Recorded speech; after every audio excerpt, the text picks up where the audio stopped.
Хело дечки, ова е Секси мало, јас сум Милена и денеска на гости ни е Катерина. Не доаѓа од Неуроклиник и она е дипломиран специјален едукатор и рехабилитатор. И уште нешто дополнително имавме. Здраво, да, јас сум Катерина, специјален едукатор и рехабилитатор, плюс сум 4-та година во семејна системска психотерапија или знаеме да кажеме семејен системски психотерапевт под супервизија. Долго звање, дечки, уште малце ги го нема тој супервизиски дел.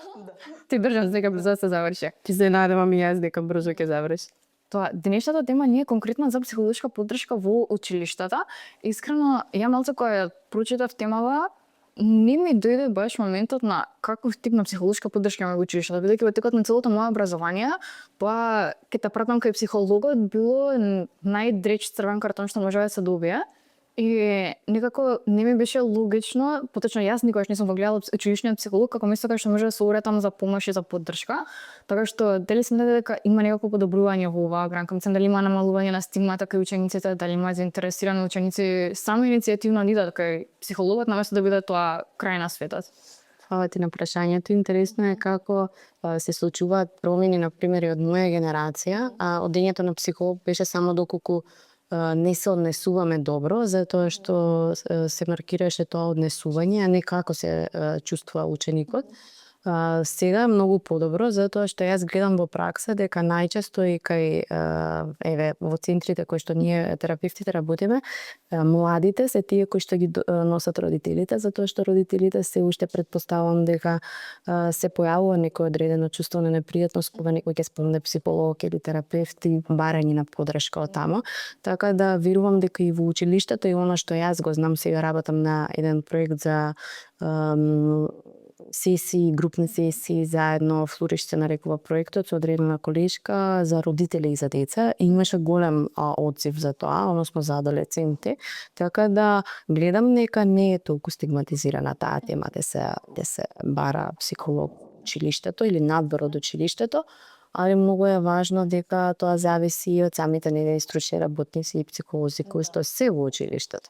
Многу сум среќна што како генерација сме доста свесни за важноста на менталното здравје, меѓутоа сме и една од генерациите што си ги има и статистички некако најбројните проблеми со ментално здравје. Што се најчестите проблеми што ги имате приметано кај помладите клиенти? Анксиозноста е тука, паничните напади се симптоми од депресивни симптоми. За жал негативните и суицидните мисли се пројавуваат. Во такви ситуации работиме не само со адолесцентот или младото лице, туку и со родителите. Точно е дека оваа генерација никако ги прави сите промени, али се надевам дека ако ние продолжиме да го правиме тоа, дека барем на едните генерации нема да им биде толку многу тешко. Да, дали имате приметено разлики во купни стратегиите што ја користат младите? Конкретно меѓу момчиња и девојчиња, зашто кај нас, конкретно на Балканов, има многу стигма околу машкото ментално здравје, што конкретно и Хера многу работи тоа да се намали, го имаме целиот наш центар за машко ментално здравје, каде што секој може да се обрати анонимно да се закаже сесија со психолог.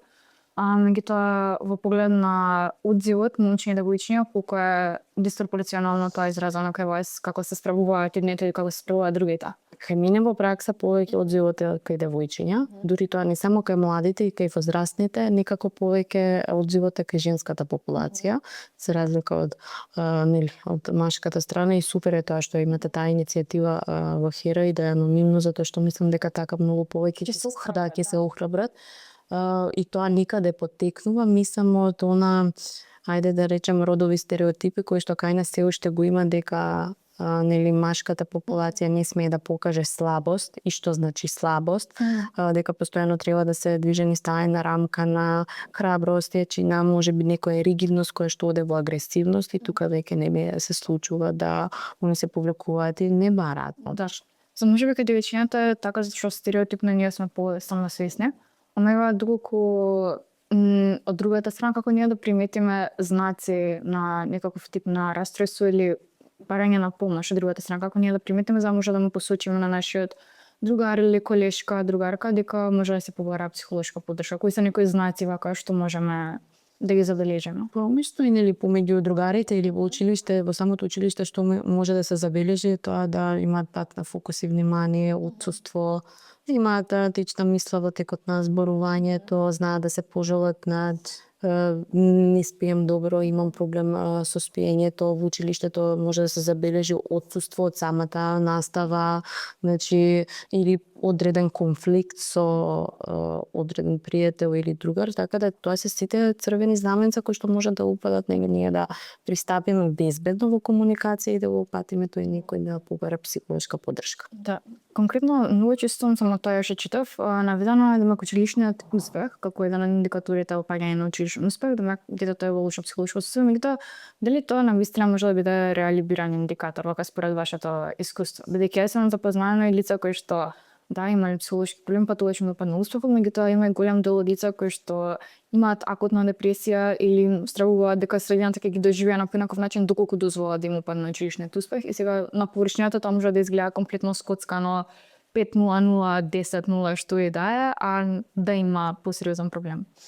Овде во овој втор дел се приклучувам и јас не само професионално и лично, затоа што никаде додека студирав на филозофски, тогаш прв пат се соочив со панични напади, иако бев најдобар студент, иако бев со 9,80 просек, значи не значи дека просекот за училиште или на пример на студии зборува за тоа како ние се чувствуваме, посебно овие генерации, затоа што мислам дека е пренагласено тоа да сме успешни, да градиме одредена кариера, да постојано бараме нешто што е совршено, дури еве јас се ставам во таа генерација затоа што сум се соочила со тоа што ако не е 10 или што ако не е толку многу добро, значи потребата за успех паралелно влијае на сите овие симптоми и анксиозни и депресивни. Не значи дека ако секогаш паѓа успехот дека има некаква потешкотија, не напротив, дури и луѓе кои што се држат да го задржат и тој успех, мели во школото или на факултетите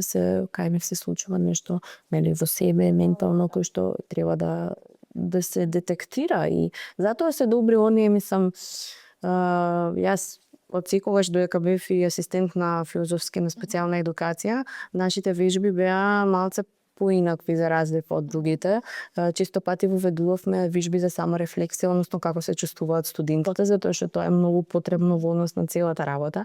Така да се надевам дека факултетите ќе бидат ангажирани повеќе од тоа да се вклучи некаков нели стручен соработник на самите факултети. Дефинитивно. Едно прашање што јас кога сум била средношколец сум имала со така проблеми со менталното здравје и покрај тоа ти како што нагласи сум била high achiever. Ме било страв што се подадоци што јас ќе се отворам со училишниот психолог, би ги споделила, а што потоа они би имале право да ги споделат можеби со наставен кадар или со родители, а не сум сакала тоа да се дознае, така што за нашата помлада публика како оди тоа, затоа што на некој начин и прекршување на правото на приватност на малолетните лица. Што смеете вие да споделите со родителите, со наставниците средната? Па мислам дека тоа што го следам во пракса, кога се работи, се што се работи, јас викам помеѓу тие две фатили во таа просторија, останува во таа просторија. Повторно ќе се навратам на оние ризик моменти, како што е негативните, суицидните мисли за себе повредување, тогаш повикуваме, али не на начин да отвориме некоја тајна или приватност на младото лице. Значи, многу е битно да напоменам дека све што се збори останува меѓу нас, освен овие неколку работи кои што ги напомена. И тоа не е да се, како да кажем, етички додека се сподели со родителот или со наставникот, ако треба да се вклучи во некаква поддршка, мора и самиот наставник и професор да знае дека тоа е помеѓу системот на поддршка на тоа дете. Не е дел да се раскажува помеѓу деца, соученици, други родители, затоа што тогаш не олеснуваме воопште, туку само ја отежнуваме ситуацијата. Да. Јас додека истражав епизодава, бев многу среќна кога прочитав дека во Америка веќе во 10 држави со закон е регулирано дозволување на така наречени mental health days или денови посветени на менталното здравје само за учениците, за студентите, бидејќи на некои работни позиции е регулирано, а сега веќе тоа се воведува и во училиштата. И искрено сум дека кај нас тоа би било многу потребно и многу бенефитно, конкретно моето образовно искуство. Јас си давав 2 неофицијални mental health days, по еден секоја полугодие. Само што кај мене тоа не беше најоптимално поминато време, затоа што бев многу голем паничар, перфекционист, ме тресе анксиозност, сум повраќала стрес вамо таму и на едниот ден не одам во школа, mental health day, ама не беше особено конструктивно од место. Мислам, главно лежам на плочки, плачам и сркам рокрем, имам подногрење нефте, ве мислите. Да кажам, дури да сум настрана со помислата, сакам да си помогнам на себе си тој ден, ќе се го посветам на себе. Некако почнуваше ме јаде грижа на совест, леле пропуштам настава, што ќе кажат наставниците, што ќе кажат децата, што ќе каже, не знам, министерот за образование. По друга страна, кога си усредно, те мава малце тој FOMO момент, не знам, fear of missing out. Некој поминал пред мојата училница 3 пати, ја не сум го видела, кај пропуштам настава, пропуштам љубовта на мојот живот и некако сум тргнала од момент да ми биде подобро и сум завршила некако во полоша состојба. Така што моето прашање е како конструктивно да се помине еден таков ден на менталното здравје. Ова е многу значајно. Јас и на други места зборувам дека како треба правилно да се згрижиме за менталното здравје. Супер е тоа што се поведени такви денови и мислам дека треба и кај нас, али многу е битно да тоа не се кратки совети и идеи кои што само ќе бидат наметнати на младите лица. Да. Затоа што не секој совет кој што на пример често пати гледам дека го зборуваат тие луѓе кои што се занимаваат со лайф коуч, значи тоа ни помага во моментот, но не долготрајно. Значи, ние ајде да не се занимаваме со тоа кое е однесувањето, туку што е причината за тоа. Нели, ако е паничен напад, техниката за паничен напад ќе ни помогне во моментот, ама зошто е појавен тој паничен напад и супер е ова што кажа конструктивно. Значи, тука треба да се вклучат буквално и семејните членови, посебно кога станува збор нели за лица, да, системска поддршка, затоа што ние функционираме помеѓу релации. Младите ние сакаме индивидуалност, и нас не треба индивидуалност, нели за да ја покажеме да самостојност, автономност, независност во таа возраст, али сепак имаме релации, одредени релации кои што ги градиме со нашите родители и нашите блиски.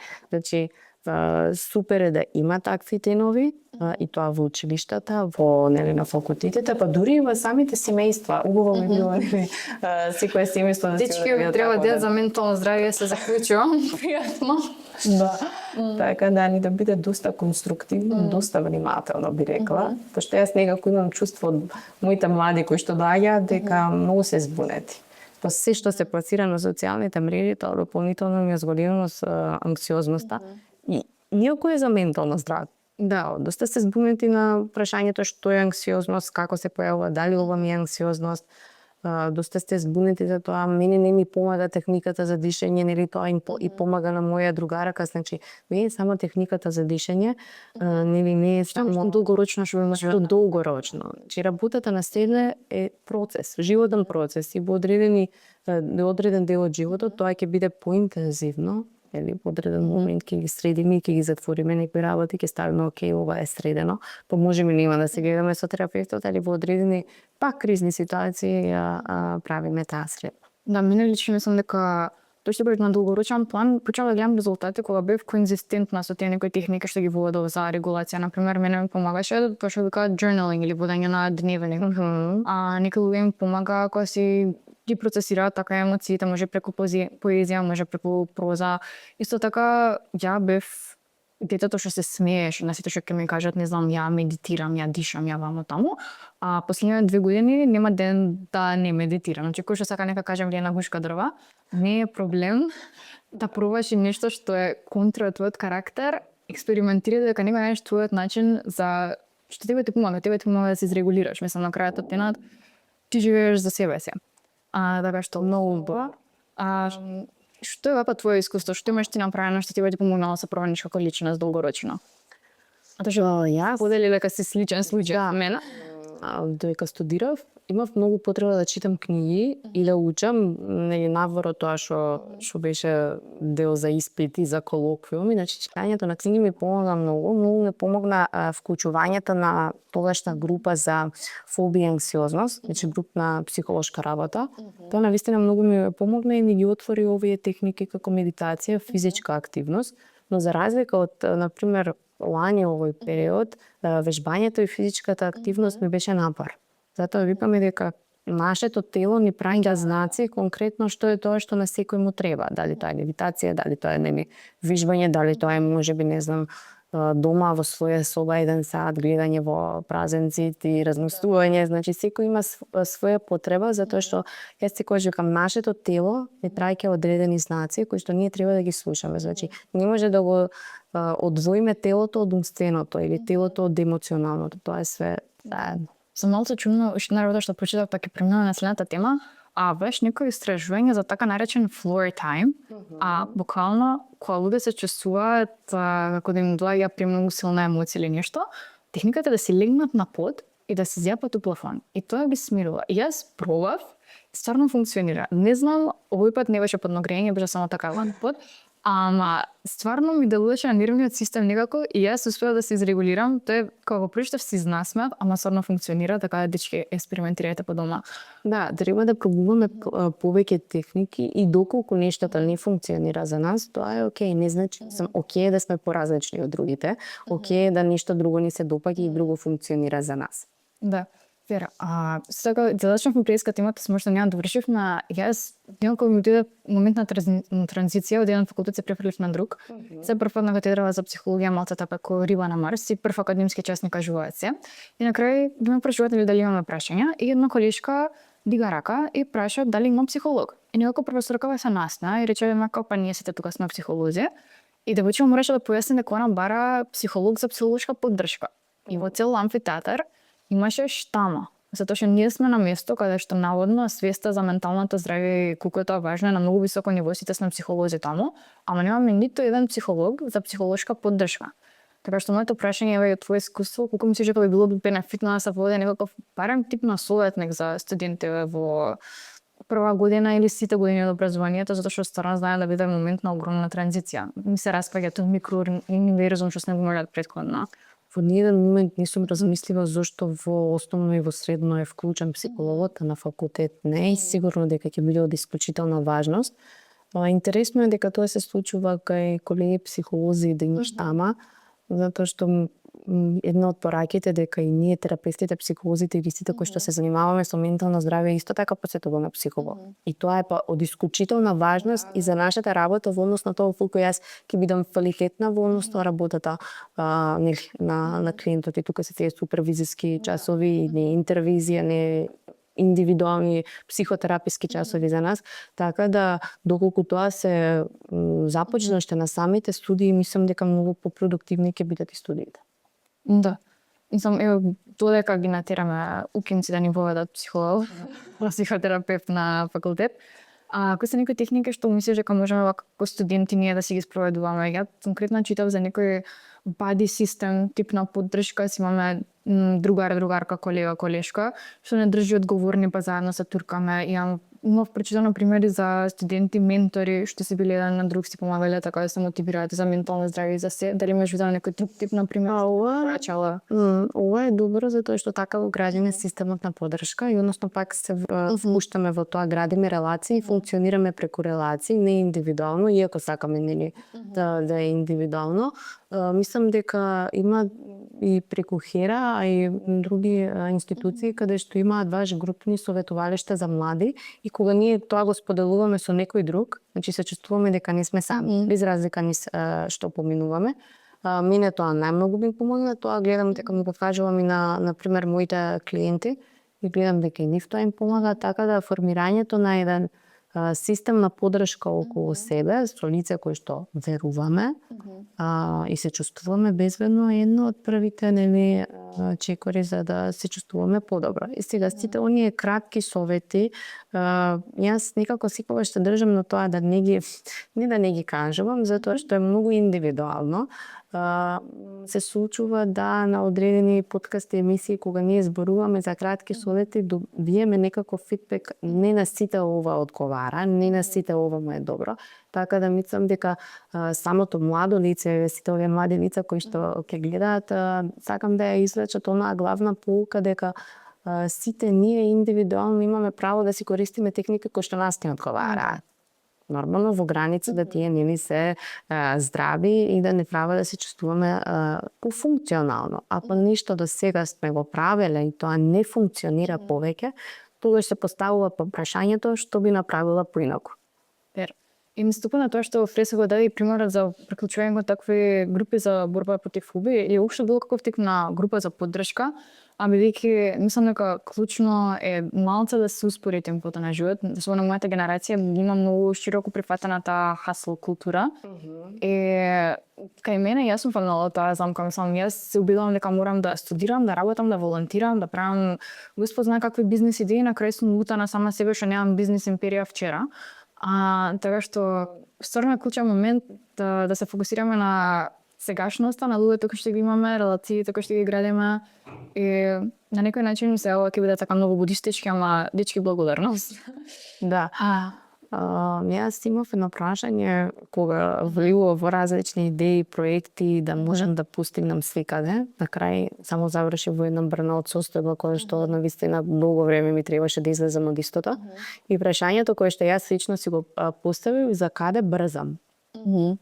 Кон што е тоа, кон што ја целам, каде сакам да се развидам толку многу брзо. Сепак станува збор за нешто кое што имаме, нели, народски кажано, цел живот пред нас. И било повеќе и поставуваме плановите, бизнесите или се она кое што сакаме да го реализираме, да ја погледнеме временската рамка, пошто во еден ден ако не имаме 7 задачи, не имаме оставено простор за движење од точка А до точка Б и време за ручек, секако дека за одреден временски период ќе прегориме. Извини, вака сега не знам скосно со време за крај, што е една сега, ти кажа дека не сакаш совети, ама што е златниот совет што ти овака ти помогнал најмногу? Дали имаш некое такво парче што може да ни го издвоиш? Исерна мудроста. Како сак? Исерна мудроста.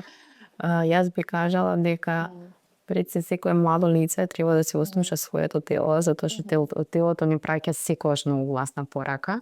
Да ја чува својата автентичност, односно што е тоа што јас сакам да бидам, што е тоа како јас се чувствувам во одредена средина. И нешто што би го кажала за крај е ајде многу да не итаме кон тој успех и кон таа совршеност, затоа што сето тоа не оддалечува од блискоста со луѓето, од релациите и баш влегуваме во таа замка која што на крај последиците се многу тешки. Дефинитивно. Дечки, како за крај ја охрабрувам сите кои што имаат проблеми и сте се соочиле со проблеми во текот на образованието со менталното здравје. Училишните психолози се кои што стојат на располагање, кај нив може да само да влезете, пропнете на врата и ќе ви одржат сесија за што и да треба. Ние од невладиниот сектор во Хера имаме цели проекти започнато за машко ментално здравје, имаме прв семеен центар кај што може да се обратите за психолошка поддршка. На крајот од денот можете кај вашите другари само да не биде моментот the blind leading the blind. Секогаш убаво да имаме некој што не е наше огледало, туку е објективно ќе биде присутен за да ни помогне. Така што толку за денеска, па многу што ми благодарам за тоа секси мала и се гледаме нареден пат.